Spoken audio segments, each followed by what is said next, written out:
नमस्कार.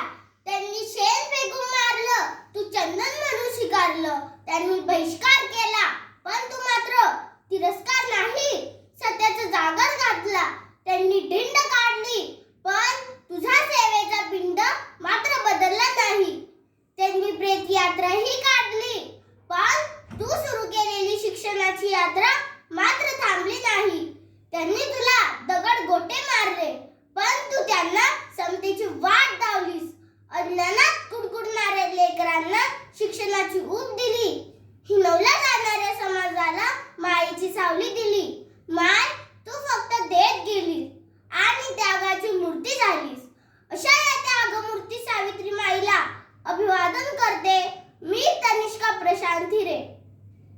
मित्रांनो, स्त्रियांसाठी तो काळ म्हणजे फक्त गुलामीचा होता. कमी वयात लग्न, नको त्या जबाबदाऱ्या, शिक्षणाची बंदी, विधवा स्त्रीला कैद्याची वागणूक. अशा काळात सावित्रीबाईंचा जन्म स्त्री जातीला मुक्तीचा श्वास देऊन गेला.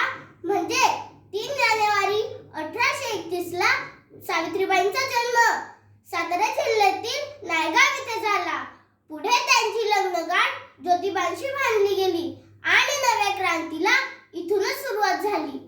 बहुजन मुलींसाठी शाळा सुरू करणे, त्यात पहिल्या महिला शिक्षिका म्हणून काम करणे, नको ते त्रास त्यांनी सहन केले. त्या काळी विधवा स्त्रीचे केशोपन केले जायचे.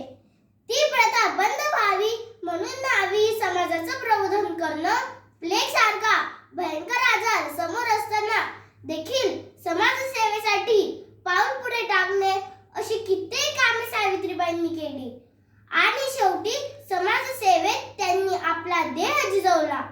तो अगदी चंदनासारखाच त्याचा सुगंध आजही सर्वत्र दरवळतो आहे.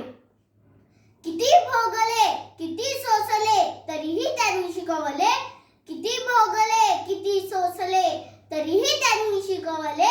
स्त्री शिक्षणाचे धडे पुढे तिच्या साऱ्या लेकींनी गिरवले.